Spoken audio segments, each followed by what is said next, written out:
الله وكفى وسلام على عباده الذين اصطفى أما بعد أعوذ بالله من الشيطان الرجيم بسم الله الرحمن الرحيم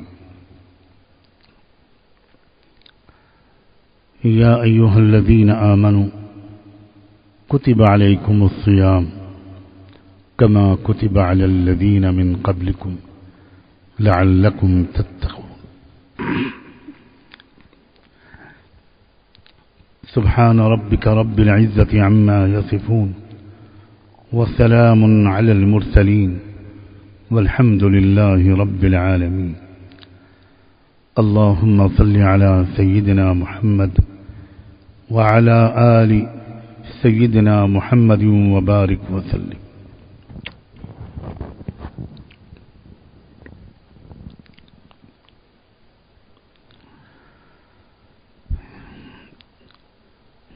ایک مہینے کا یہ ٹریننگ کورس ہے.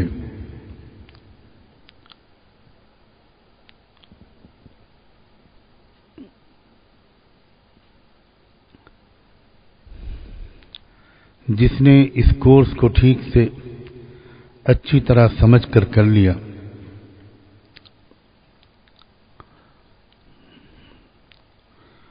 اس کے اندر ایک خاص صلاحیت ضرور پیدا ہو جائے گی، اور وہ یہ ہے کہ غلط کام سے جو نقصان پہنچائے اس سے اپنے کو روک لینے کی صلاحیت.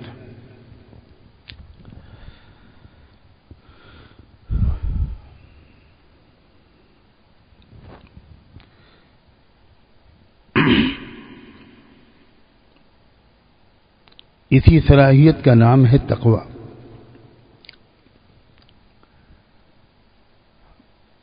ہم انسانوں کے اندر بہت سے کاموں کے کرنے کی خواہش پیدا ہوتی رہتی ہے وقتاً فوقتاً.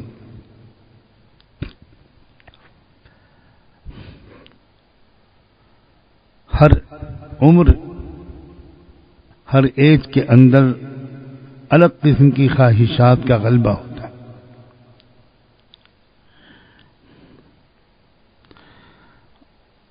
اب دو قسم کے انسان ہوتے ہیں. کچھ وہ لوگ ہوتے ہیں جو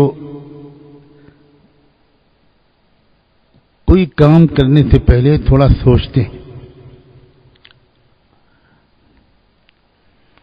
کہ یہ کام مجھے کرنا چاہیے، مجھے اس سے فائدہ ہوگا یا مجھے اس سے نقصان ہوگا. جاننے والوں سے پوچھتے ہیں، تجربے کاروں سے پوچھتے ہیں، اپنے سے بڑی عمر کے لوگوں سے پوچھتے ہیں، اور ان کے مشورے پر عمل کرتے ہیں.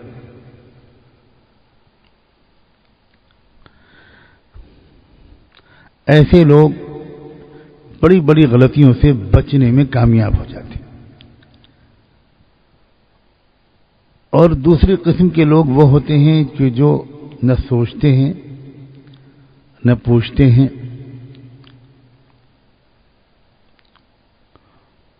اور کوئی ان کو اگر سمجھاتا ہے تب بھی ان کو برا لگتا ہے، ان کی سمجھ میں نہیں آتا،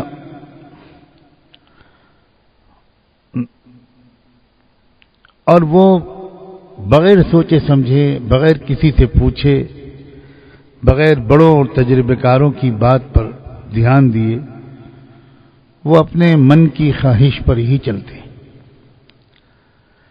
ایسے لوگ ہمیشہ بعد میں پچھتاتے ہیں. بعد میں ان کو افسوس ہوتا ہے، شرمندگی ہوتی ہے.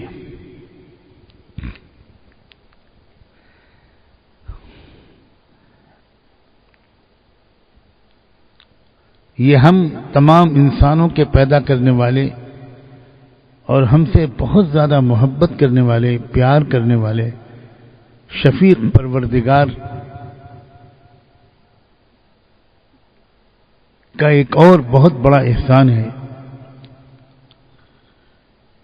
کہ اس نے ہماری اس کمزوری کو دیکھ کر ہمیں رمضان کا مہینہ اور روزے کا عمل دیا.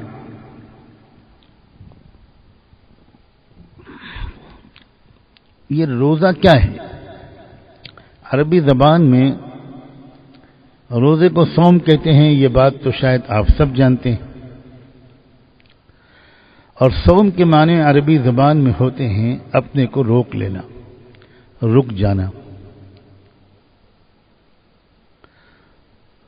کسی بڑے مقصد کے لیے کسی چیز سے اپنے کو وقتی طور پر روک لینا،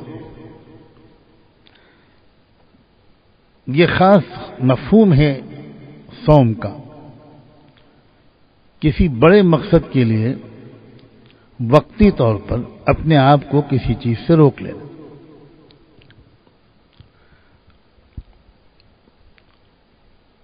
عرب قوموں میں ایک رواج تھا کہ چونکہ انہیں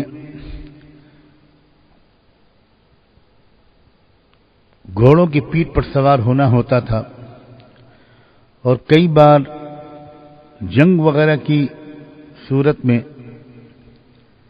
ایسے کئی دن اور کئی راتیں گزر جاتی تھیں کہ گھوڑوں کو کچھ کھلانے پلانے کا موقع نہیں آتا تھا کہ گھوڑوں کو چارہ ملے، گھوڑوں کو پانی ملے. کئی دن ایسے گزر جاتے تھے.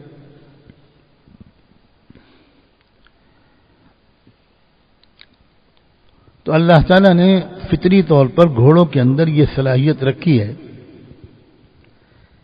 کہ وہ کئی دن تک اپنے آپ کو کھائے پیے بغیر سخت محنت کر سکتے ہیں.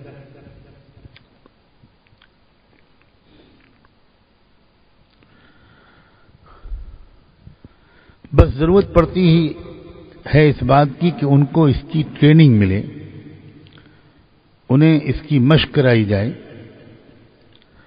تو عرب لوگ اس کی مشق ان کو کراتے تھے اور کئی دن انہیں نہ کھانا دیتے تھے، کچھ چارہ، نہ کوئی پانی پلاتے تھے.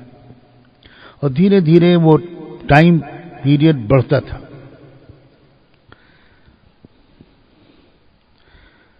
اور اس تربیت کے نتیجے میں گھوڑے اتنے مضبوط ہو جاتے تھے کہ بعض وقت ایک ہفتہ ایسا گزر جائے کہ انہیں ایک قطرہ پانی نہ ملے، ایک دانہ نہ ملے، تب بھی وہ اپنی ڈیوٹی انجام دیتے رہتے تھے اور ذرا بھی ان کے اندر سستی، کاہلی، تکان، بغاوت، بدکنا کچھ نہیں پیدا ہوتا تھا.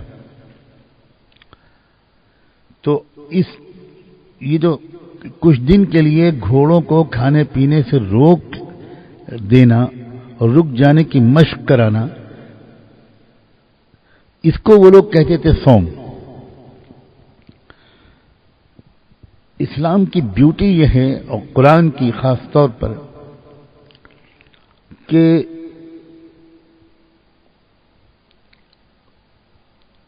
جو زبان خدا نے چنی عربی زبان، اور اس میں بھی جو لفظ اللہ نے انتخاب کیا ہے کسی بھی عمل کے لیے، کسی حکم کے لیے، تو وہ لفظ ہی سب کچھ بتا دیتا ہے کہ اس کے اندر کیا اسپرٹ ہے، کیا اس کی مصلحت ہے، کیا اس کی حکمتیں اور مقصد ہیں. اس لفظ ہی سب بتا دیتا ہے. چنانچہ یہ صوم کا لفظ ہی سچی بات یہ ہے کہ روزے کی تمام حقیقتیں، اس کے اندر چھپے ہوئے راز، اس کا اصل مقصد، وہ صرف اس لفظ سے ہی سمجھ میں آ جاتا ہے.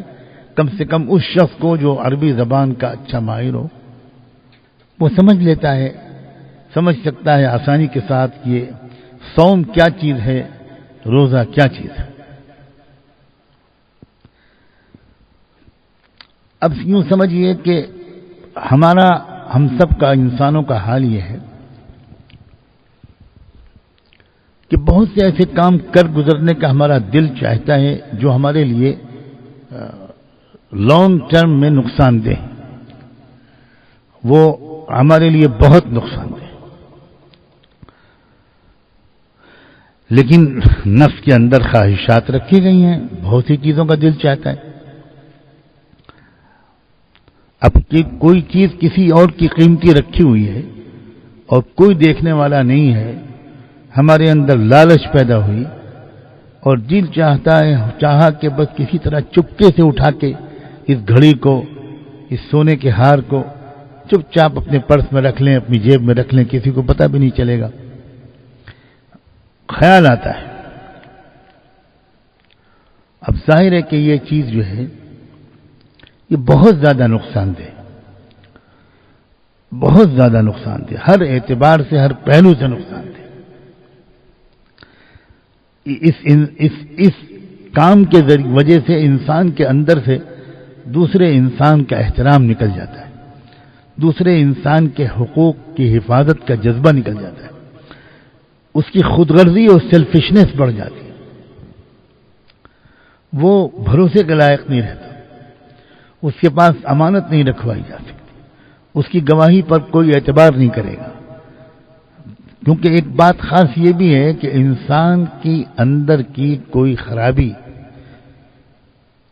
چاہے ہزار یہ سمجھتا رہے وہ آدمی کہ اس کا کسی کو علم نہیں ہوگا، لیکن یہ عجیب و غریب سسٹم اللہ نے بنایا ہے کہ انسان اپنی کسی کمزوری اور خرابی کو چھپا نہیں سکتا، وہ کسی نہ کسی طریقے سے دوسروں کے علم میں آ ہی جاتی.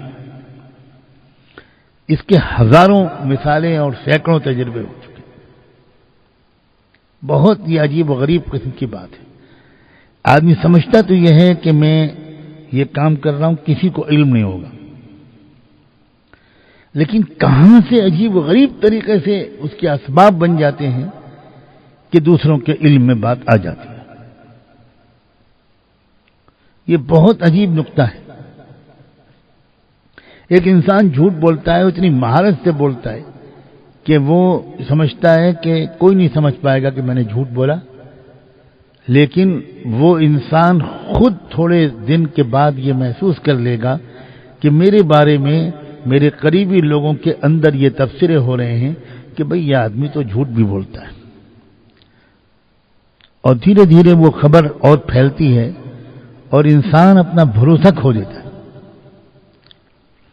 کسی میں چوری کی اگر عادت ہے تو وہ بات ڈھکی چھپی نہیں رہتی. کسی میں غصے کی عادت ہے، اس کا دل چاہتا ہے کہ بس جو جی منہ میں آئے وہ کہہ ڈالو. تو یہ بات بھی ایسی ہے کہ اس سے اس انسان کو یقیناً نقصان پہنچے. اس وقتی طور پر تو وہ دل کی بھڑاس نکال لے گا اور ہو سکتا ہے کہ سامنے والا بیچارہ ڈر سہم کے چپ ہو جائے، لیکن آہستہ آہستہ یہ انسان محبتیں کھو دے گا. لوگ اس سے دور ہوتے چلے جائیں گے. خوشامدی لوگ بھلے اس کے منہ پر اس کی تعریف کریں، لیکن دلوں میں اس کی محبت نہیں رہے.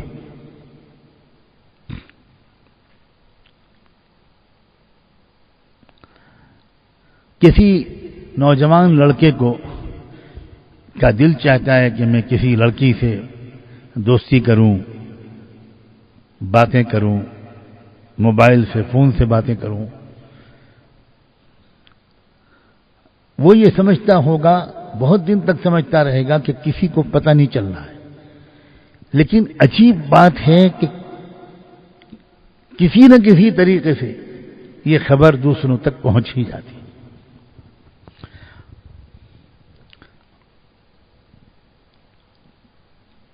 کسی لڑکی کے بچپن کی وجہ سے، کم سمجھی کی وجہ سے، تجربہ نہ ہونے کی وجہ سے، ماحول کی خرابی کی وجہ سے اس کے ذہن میں یہ آ جائے کہ میں چپ کے کسی سے دوستی کروں. یہ ایک فطری خواہش ہوتی ہے، یہ میں بالکل صاف بتا رہا ہوں. یہ ایک عمر ہوتی ہے، ایک بہت ہی کچی قسم کی عمر ہوتی ہے، جس عمر میں لڑکے اور لڑکی کے اندر ایک جذبہ، ایک شوق آتا ہے کہ کوئی میرا ہو اور میں کسی کا بنوں. کوئی ایسا ہو جس کو میں سمجھ سکوں کہ وہ میرا ہے اور میں اس کی ہوں، یا وہ میری ہے اور میں اس کا ہوں، یہ ایک خواہش جگتی۔ اب اگر انسان کی تربیت نہیں ہوئی، اس کی ٹریننگ نہیں ہوئی، اس کو سمجھایا بجھایا صحیح ماحول اس کو نہیں ملا، اور اس نے بھی اپنے اندر اس کی یہ بیماری آ گئی کہ لوگ کچھ بھی کہتے رہے، میں سمجھدار ہوں اور یہ تو زمانے میں ہو ہی رہا ہے، ماحول میں ہو ہی رہا ہے، میں کون سا اکیلا غلط کام کر رہا ہوں۔ تو اگر یہ مزاج ہوا تو آج نہیں تو کل ہمارے اس نوجوان کو پچھتانا پڑے گا۔ کیوں پچھتانا پڑے گا؟ بات کو ذرا سمجھیے۔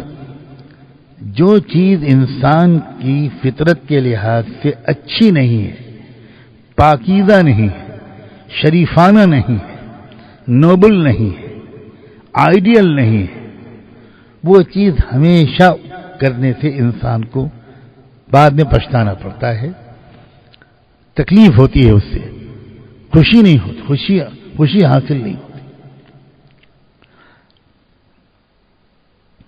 یہ عجیب اس خدا نے ایک سسٹم رکھا ہے۔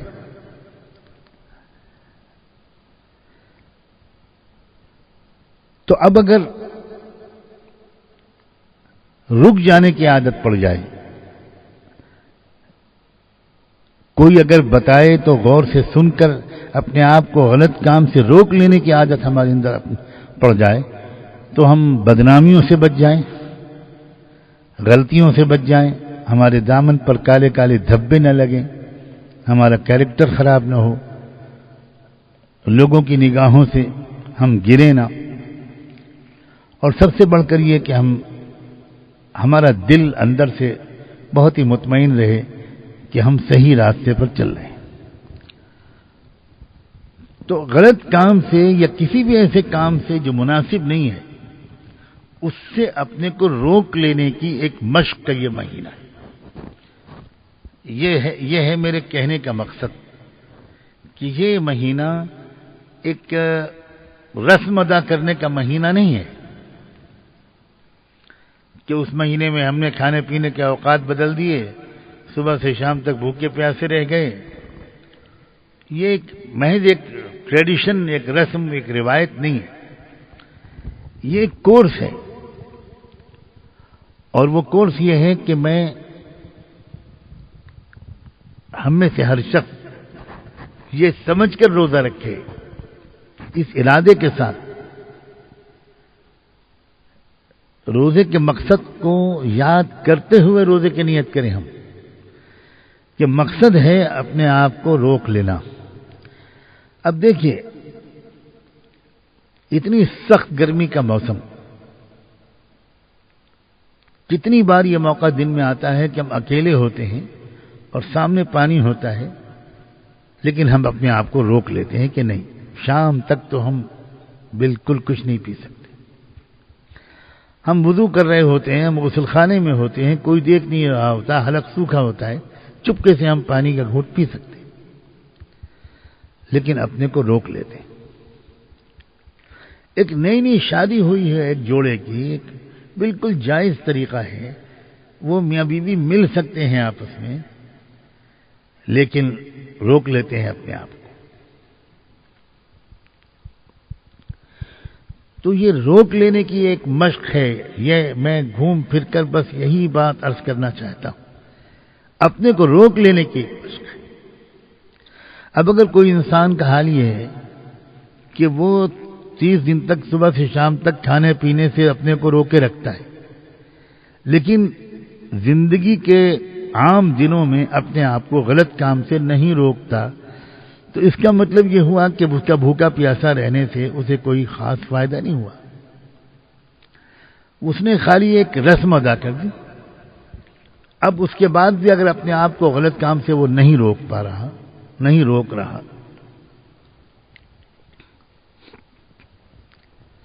تو واقعی یہ بات سوچنے کی ہے کہ پھر ہم نے روزے کیوں رکھے؟ یہ ایک رسم نہیں تھی کہ ہم اب صبح کے ناشتے کے بجائے سحری کھا لیں اور دوپہر کا کھانا اسکپ کر دیں پھر شام کو کھائیں. یہ مسئلہ تو اصل میں اپنے کو روک لینے کی مشق کرانے کا تھا. کون سا وہ کام ہے، اب اس کے بعد میں تیسری بات کہتا ہوں، جس سے شریعت روکتی ہو، جس سے اسلام ہم کو روکتا ہو، جس سے ہمارے بڑے ہم کو روکنا چاہتے ہوں، اور وہ ہمارے لیے واقعی نقصان دہ نہ ہو. ایک کام کوئی بتا دے. جن کاموں سے ہمیں ہمارا پیارا رب روکتا ہے، جن کاموں سے قرآن نے ہم کو روکا، جن کاموں سے رحمت دو عالم صلی اللہ علیہ وآلہ وسلم نے ہم کو روکا، جن کاموں سے ہمارے استاد، ہمارے بڑے علماء ہم کو روکتے ہیں، جن کاموں سے ہمارے ماں باپ ہم کو روکتے ہیں اور سمجھانے کی کوشش کرتے ہیں، وہ سب کام ہمارے لیے نقصان دہ ہوتے ہیں، اس لیے روکتے ہیں.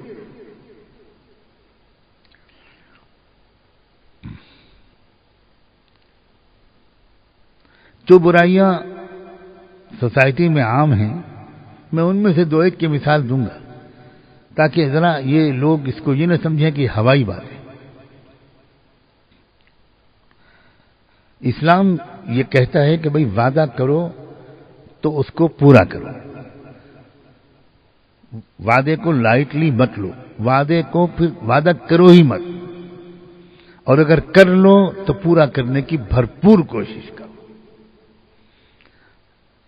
وعدہ خلافی مت کرو. یہ مت کرو کہ وعدہ کرو اور پھر پورا نہ کرو. آپ بتائیے، اگر کوئی ہم سے وعدہ کر کے پورا نہیں کرتا تو ہمیں تکلیف ہوتی ہے کہ نہیں ہوتی؟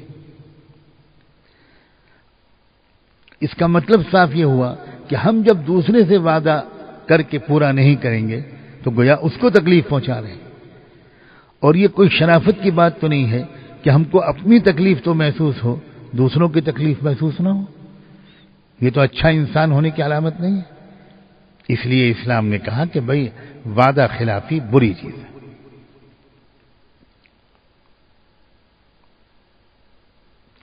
کسی کو دھوکہ دینا، کسی کا دل دکھانا، اپنے بڑوں کا کہنا نہ ماننا، عجیب بات ہے. جب انسان خود بڑا ہوتا ہے تو وہ چاہتا ہے کہ میرے چھوٹے سب میرا کہنا مانیں، لیکن جب وہ خود چھوٹا ہوتا ہے تو اکثر اپنے بڑوں کا کہنا نہیں مانتا، اور اس کی سمجھ میں نہیں آتا کہ یہ بات بات پہ کیوں مجھے منع کر رہے ہیں. اب کہنا نہ ماننا یہ بری چیز ہے. اسلام نے ہم سے کہا، عقل بھی کہتی ہے، فطرت بھی کہتی ہے، شریف انسانوں کی سمجھ بھی کہتی ہے، اور وہی بات اسلام کہتا ہے کہ بھئی بڑوں کا کہنا مانا کرو. اس زمانے میں جو بہت بڑی مصیبت ہے اور وبا کی طرح ایک بیماری پھیلی ہوئی ہے کہ 99.9% چھوٹے اپنے بڑوں کا کہنا نہیں مانتے. ان کی اپنی سمجھ میں آنا چاہیے کہ یہ بات صحیح ہے، تب وہ مانیں گے. میں صاف لفظوں میں کہنا چاہتا ہوں، اس کو کہنا ماننا نہیں کہتے. اس میں بھی تو آپ نے اپنے نفس کا کہنا مانا ہے، اپنے باپ کا کہنا نہیں مانا، اپنی ماں کا کہنا نہیں مانا. کہنا ماننا تو اس کو کہتے ہیں کہ ہماری سمجھ میں نہ آ رہا ہو تب بھی یہ سمجھ کر کہ کہنے والے ہم سے بڑے ہیں، انہوں نے عمر کی بہت سی بہاریں دیکھی ہیں، بہت تجربے کار ہیں، یہ زیادہ سمجھتے ہیں، ہم کم سمجھتے ہیں، ہمیں نہیں معلوم، یہ جانتے ہیں، اس لیے یہ جو کہہ رہے ہیں مجھے وہی کرنا ہے.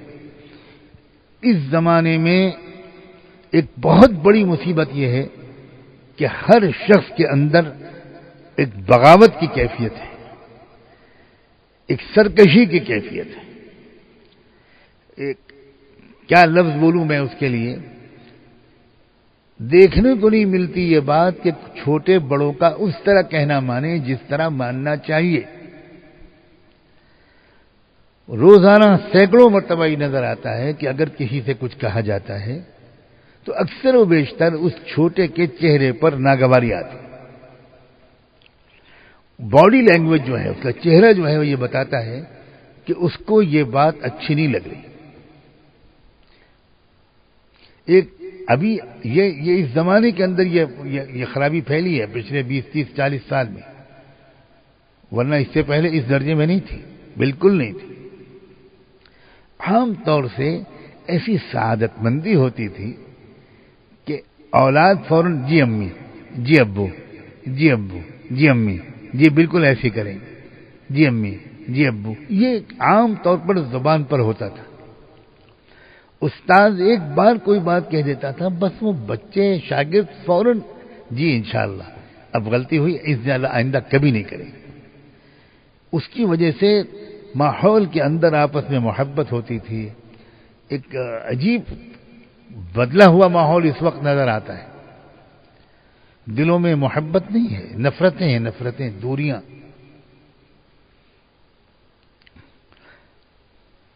کہنا نہ ماننے کی بیماری اس دور میں جتنی ہے، انسانی تاریخ میں میرے خیال میں ایسی کبھی نہیں تھی. اور یہ سارے گناہ جو پھیل رہے ہیں ان منحوس گناہوں کے پھیلنے کی شاید سب سے بڑی وجہ یہ ہے کہ کہنا ماننے کا رواج ختم ہو گیا.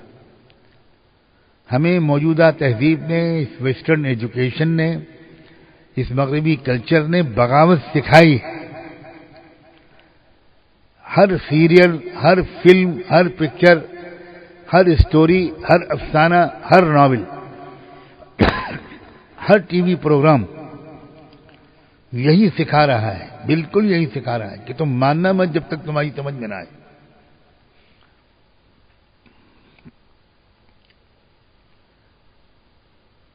عجیب و غریب بات ہے، زندگی کے کسی پروفیشن میں اس اصول کو نہیں برتا جاتا. اگر ڈرائیونگ سیکھنے والا ڈرائیونگ سکھانے والے کی بات پہ یہ کہنے لگے کہ یہ جو آپ کہہ رہے ہیں کہ انجن آن کرو اور کلچ کو دبائے رکھو اور دھیرے دھیرے کلچ پر سے پیر ہٹاؤ اور اسی طرح دھیرے دھیرے ایکسیلیٹر پر پیر دباؤ، تو اگر وہ کوئی کہنے لگے کہ بھئی میری سب سمجھ میں نہیں آ رہا، میں ایسا کیوں کروں، تو وہ ڈرائیور سکھانے والا کہے گا بھائی آپ جاؤ اپنا پہلے علاج کراؤ، ڈرائیونگ بعد میں سیکھ. اگر کوئی پائلٹ سیکھنے لگے، اگر جہاز چلانا سیکھنے لگے اور پھر بات بات پہ کہے کہ یہ کیوں، یہ تو میری سمجھ میں نہیں آتا، یہ تو ایک بالکل فطری بات ہے بھائی. اس نے پہلے سیکھا ہے، 20 سال سے وہ ڈرائیونگ کر رہا ہے، وہ بتا رہا ہے، یہ نیا آدمی اس کی بات کو مانتا ہے، سیکھتا چلا جاتا ہے. گھر کی بچیاں انہیں بڑی عورتیں سکھاتی ہیں کچھ کھانا پکانا کہ دیکھو ایسے گوشت کو بھونو، ایسے مسالہ ڈالو اور ایسے یہ کرو اور ایسے وہ کرو، اور وہ کہے کہ صاحب کیوں کریں، ہم تو نہیں کہیں گے ایسے، ہم تو الٹا کریں گے، یہ تو ہماری سمجھ میں نہیں آتا، یہ تو پرانا طریقہ ہے. عجیب بات ہے، دنیا کے تمام کاموں میں لوگ فالو کرتے ہیں، لیکن کیریکٹر کے معاملے میں، اپنے کردار اور اعمال کے معاملے میں ایک بغاوت نظر آ رہی ہے. بڑے سمجھا رہے ہیں لڑکوں سے کہ لڑکوں پاک دامن رہو، احتیاط کرو، نگاہوں کو نیچا رکھو، اپنے آپ کو گناہوں سے بچاؤ.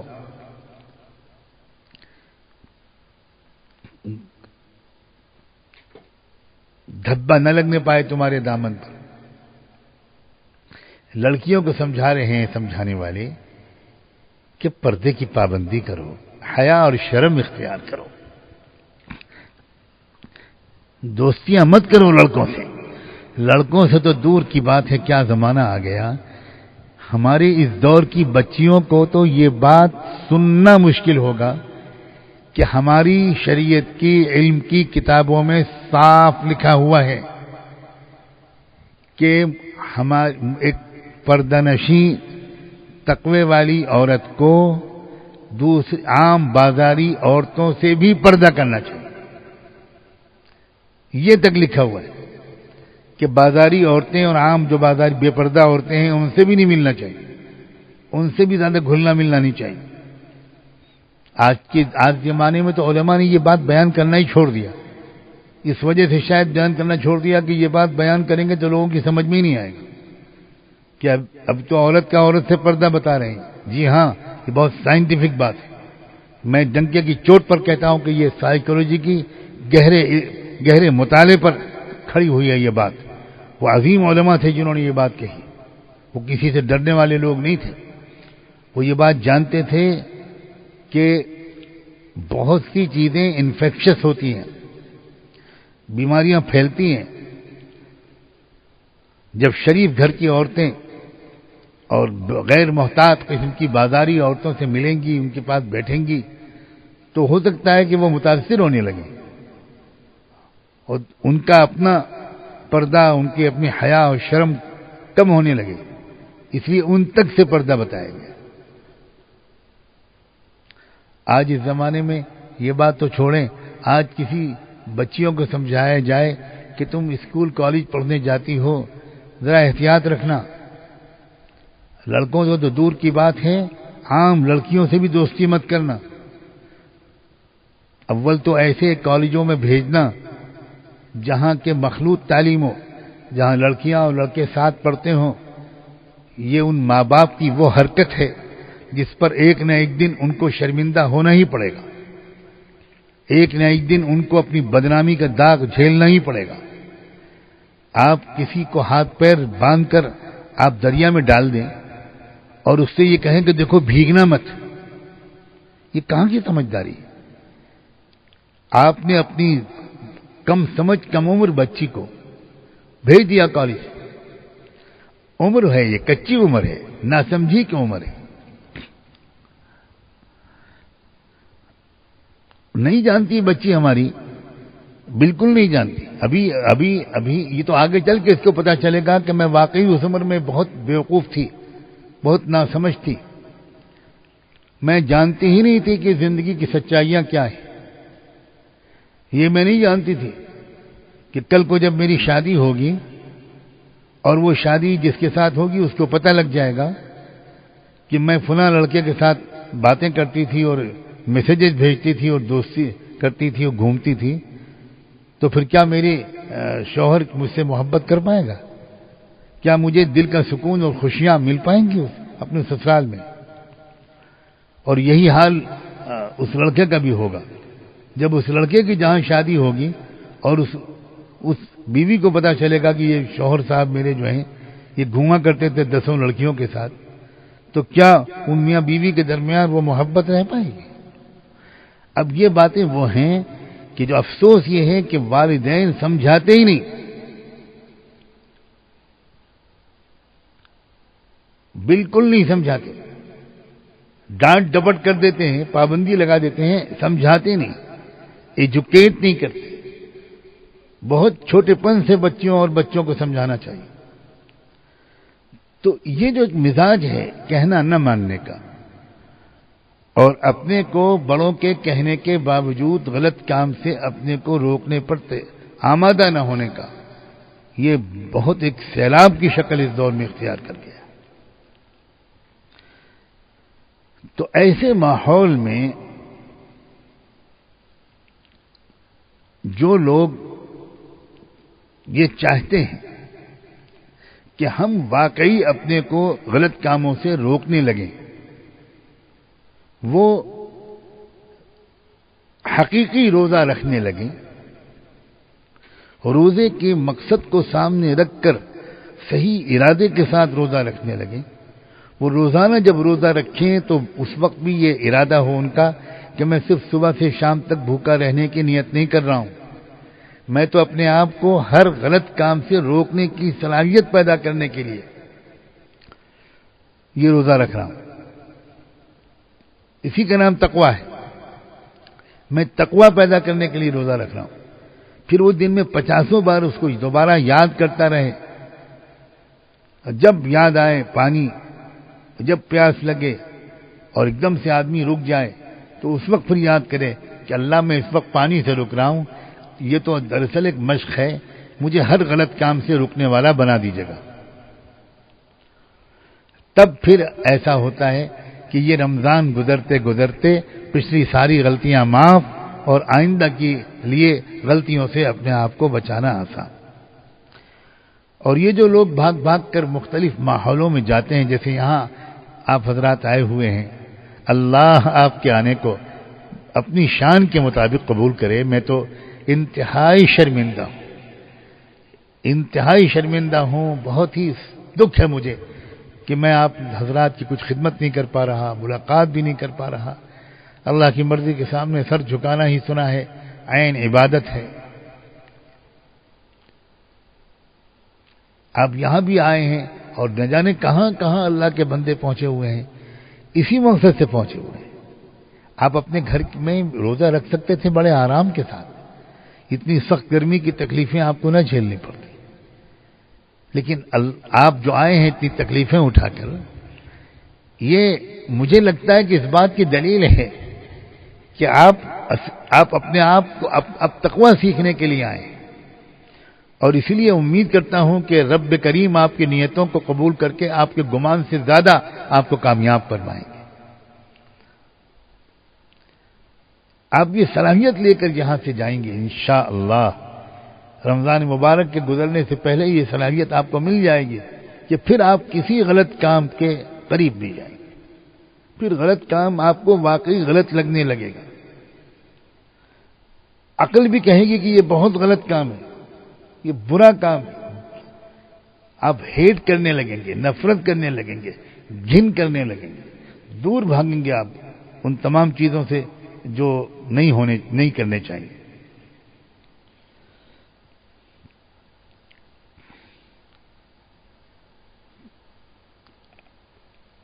عمر کا بڑا فرق ہوتا ہے، جیسے کہ میں نے کئی بار آج کے بیان میں اشارہ کیا ہے۔ ضروری نہیں ہے، کیسے ممکن ہے، ضروری نہیں بلکہ ممکن ہی نہیں ہے کہ کم عمر کے بچے اور بچیاں وہ سب باتیں سمجھ لیں، ہو ہی نہیں سکتا۔ اب اس میں ایک تو وہ ہوتے ہیں کہ جو نہ سمجھنے آنے کے باوجود بڑوں کے کہنے کو مانتے ہیں،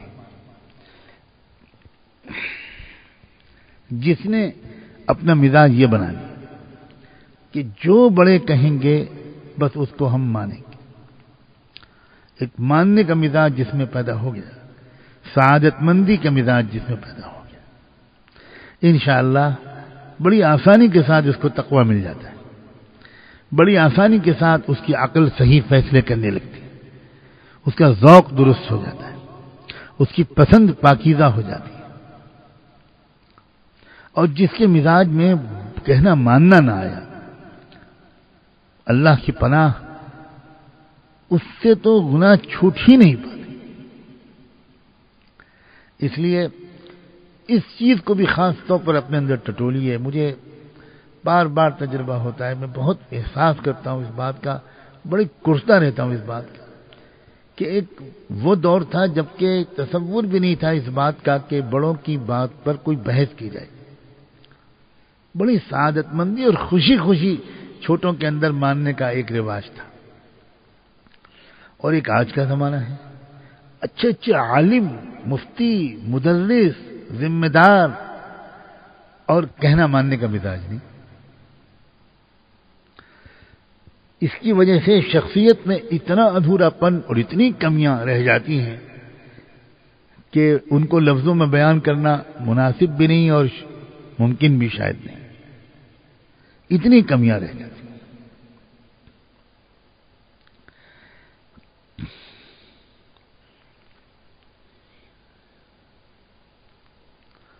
کتنے واقعات مجھے اس وقت یاد آ رہے ہیں، مگر میں بات یہیں پر مکمل کروں گا، لمبی بات نہیں کر سکتا۔ کتنے واقعات اپنے بچپن کے یاد آ رہے ہیں، اس دور کے واقعات یاد آ رہے ہیں جبکہ چھوٹوں کے اندر، اکثر چھوٹوں کے اندر بڑوں کے کہنے کے ماننے کی عادت تھی۔ اور یہ بات سمجھ لیجئے اس بات کو کہ انسان کو برسہ برس کی نمازوں، نفلی نمازوں، نفلی اعمال سے اتنی بڑا انعام نہیں ملتا جتنا اپنے کسی بڑے کے دل کو خوش کر کے ملتا ہے۔ خدا کے واسطے اس بات کو سمجھو۔ ہماری ہمارے رویے سے ہمارے کسی بڑے کا دل خوش ہو جائے، ہمارے باپ کا دل، ہماری ماں کا دل، ہمارے استاد کا دل خوش ہو جائے، اور بس وہ خوشی جو ہے وہ خوشی اللہ کو خوش کر دیتی ہے، اور اللہ جب خوش ہو جائے گا تو پھر تو دنیا اور آخرت سب بن گئی۔ اس بات کو میرے عزیز نوجوانوں خاص طور پر اپنی گرہ میں سے باندھ لو، خوش کرو اپنے بڑوں۔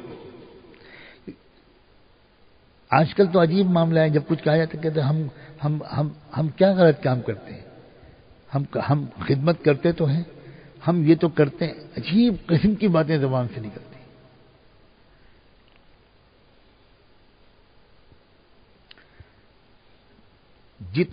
جتنی نعمتیں اور ترقیاں دنیا میں بڑوں کو خوش کر کے ملتی ہیں، شاید مجھے نہیں لگتا کہ کسی اور عمل سے ملتی۔ اور جو اس انسان کا مزاج بنتا ہے اپنے قریب کے بڑوں کا کہنا ماننا، وہ آگے بڑھ کر اپنے استادوں کا کہنا مانتا ہے، وہی آگے چل کے اپنے شیخ کا کہنا مانتا ہے، وہی آگے چل کر رسول اللہ صلی اللہ علیہ وآلہ وسلم کا کہنا مانتا ہے، اور وہی آگے چل کر اللہ کا کہنا مانتا ہے۔ اور جس کا مزاج گھر کے اندر اپنی ماں کا کہنا ماننے کا نہیں، باپ کا کہنا ماننے کا نہیں، شوہر کا کہنا ماننے کا نہیں، وہ کبھی بھی کسی کا کہنا نہیں مانے گا، ایک خود سری، ایک سرکشی، ایک تکبر اس کو سینکڑوں نیکیوں سے محروم رکھے گا۔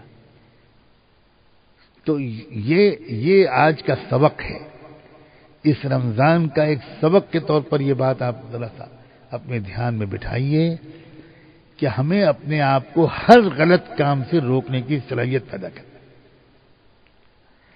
اور غلط کام کا حال یہ ہے کہ ہو سکتا ہے کہ عمر کی ایک منزل میں ہم بہت سے غلط کاموں کو غلط نہ سمجھ سکیں، ہم نہیں سمجھتے، بالکل نہیں سمجھتے کسی چیز کے نقصانات کو۔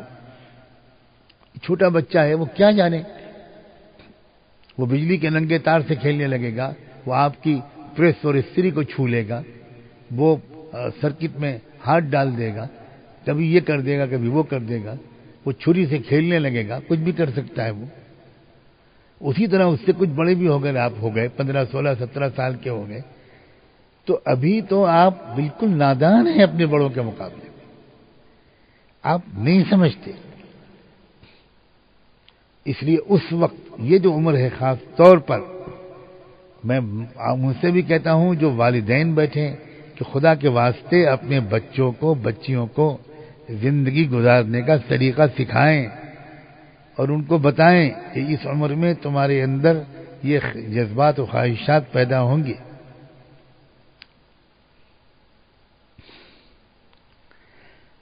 99.9% لڑکوں کو کوئی نہیں بتا رہا، آج کل کوئی نہیں بتا رہا۔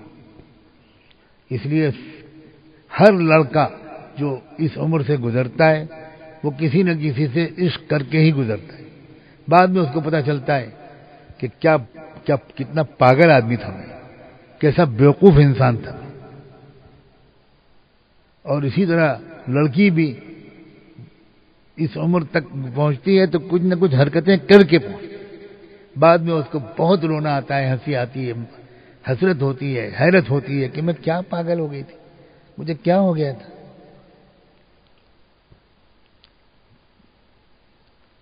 احتیاط کے ساتھ زندگی گزارنا، سمجھداری کے ساتھ، یہ ہے ایک پیغام۔ اور رمضان آتا ہے ہر ایک کو اس کی اپنی اپنی غلطیوں سے روک لینے کی صلاحیت پیدا کرنا۔ اب کوئی ہے کہ اس کو غصہ زیادہ آتا ہے، وہ رمضان میں اگر اس کی صحیح مشق کر لے گا، غصہ اس کے قابو میں آ جائے گا۔ ہر شخص کے الگ الگ قسم کی کمزوریاں ہوتی ہیں، ہر شخص الگ الگ قسم کے گناہوں میں پھنسا ہوتا ہے۔ جیسے میں نے کہا تھا، عمر کے اعتبار سے بھی، پیشے اور پروفیشن کے حساب سے بھی الگ الگ قسم کے گناہ ہوتے ہیں۔ تاجروں کے گناہ الگ ہوتے ہیں، ملازموں کے گناہ الگ ہوتے ہیں، عالموں کے گناہ الگ ہوتے ہیں، مالداروں کے گناہ الگ ہوتے ہیں، غریبوں کے گناہ الگ ہوتے ہیں، پڑھے لکھوں کے گناہ الگ ہوتے ہیں، بے پڑھے لکھے لوگوں کے گناہ الگ ہوتے ہیں۔ ہر شخص یہ سمجھ سکتا ہے. آخر میں یہ کہہ کے بات ختم کروں گا. کل بھی میں نے یہی بات پرسوں جب کہی تھی یہی کہی تھی کہ اللہ کے واسطے یہ اس پر غور کریں. 10-15 منٹ روزانہ تنہائی میں بیٹھ کر سوچیں کہ میرے اندر کیا کیا خرابیاں ہیں, میں کن کن غلطیوں کو بار بار دہراتا ہوں, کون کون گناہ ہیں جن میں پھنسا ہوا ہوں. پرسوں بھی کہی تھی یہ بات, آج پھر کہتا ہوں کہ یہ بات میں نے اس لیے کہی تھی اور اس لیے کہہ رہا ہوں تاکہ ہم اسپیسیفک طور پر, متعین طور پر ایک ٹارگٹ بنا کر یہ طے کریں کہ اس رمضان میں فلاں فلاں فلاں خرابیوں سے مجھے چھٹکارا پا لینا ہے. اور اگر ہو سکے, اگر آپ ہمت کر سکیں تو میں اتنا کہتا ہوں کہ آپ سوچ سمجھ کر جو چیزیں اپنے اندر پائیں کہ فلاں فلاں چیزوں میں پھنسا ہوا ہوں یا پھنسی ہوئی ہوں, یہ کمزوری میرے اندر ہے, اس کے بارے میں مجھے بھی آپ ایک پرچہ لکھ کر بھیجیے کہ یہ میں نے پایا ہے کہ میرے اندر یہ کمزوریاں ہیں, اور پوچھیے اس سے اس میں کہ بتائیے کہ کیا ترکیب ہو کہ یہ گناہ کی میری عادت چھوٹ جائے. یہ میں انشاءاللہ کوشش کروں گا کہ اس کا جواب دوں, اور اللہ کرے جلدی میری طبیعت اس لائق ہو جائے کہ میں آپ سے مل سکوں, میں آپ کو دیکھ سکوں, آپ سے بات کر سکوں, ملاقاتیں کر سکوں. اگر آپ نے ایسا کیا تو انشاءاللہ یہ رمضان واقعی روکنے کی صلاحیت دے کر جائے گا, یعنی تقویٰ دے کر جائے گا. امید ہے کہ انشاءاللہ سب نے دل کے کانوں سے سنا ہوگا اور ہر ایک یہ سمجھے گا آپ میں سے کہ یہ بات خاص طور پر اس سے کہی گئی. ہر ایک یہ سمجھے کہ یہ بات مجھ سے کہی گئی, اور ایسے سمجھے کہ جیسے تنہائی میں میں نے اس سے بات کی ہو. یہ مت سمجھ کر ٹال دیجیے گا کہ یہ تو مجمع میں کہا گیا ہے. نہیں, یہ سمجھیے کہ آپ میں سے ایک ایک الگ مخاطب ہے. اور انشاءاللہ جب یہ فکر پیدا ہوگی تو پھر آپ ایمان و احتساب کے ساتھ روزہ بھی رکھیں گے, روزے میں وقت ضائع بھی نہیں کریں گے, لغویات سے اپنے آپ کو بچائیں گے, اچھی طرح دل سے دعاؤں کے مانگنے کا اہتمام بھی کریں گے. آج جمعے کی رات ہے, رحمت کے عشرے کے جمعے کی رات ہے, بہت قیمتی رات ہے. کل کا دن جمعے کا روشن دن ہے. اللہ تعالیٰ اچھی طرح گزارنے کی توفیق عطا فرمائے اور ایک ایک لمحے کی قدر کرنے کی توفیق ہم سب کو دے اور قبولیت سے نوازے. وآخر دعوانا ان الحمد للہ رب العالمین. دعا کر لیں, مختصر سی دعا مانگ لیں. سبحان اللہ وبحمدہ, سبحانک اللہم وبحمدک, نشہد ان لا الہ الا انت, نستغفرك ونتوب إليك, نستغفرك ونتوب إليك, نستغفرك ونتوب إليك. اللہ ہمیں تقوی نصیب فرما.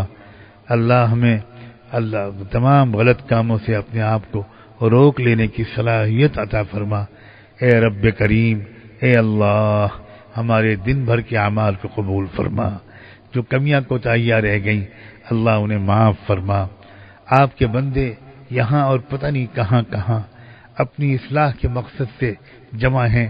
اے رب کریم, سب کی امیدوں سے بڑھ کر اللہ سب کو ان کے مقاصد میں کامیابی عطا فرما. اے رب کریم, مغفرت اور تقوی ہم کو عطا فرما. رب اغفر وارحم وانت خیر الراحمین. وصلی اللہ تعالی علی خیر خلقہ سیدنا محمد وعلی آلہ وصحبہ اجمعین برحمتک یا ارحم الراحمین.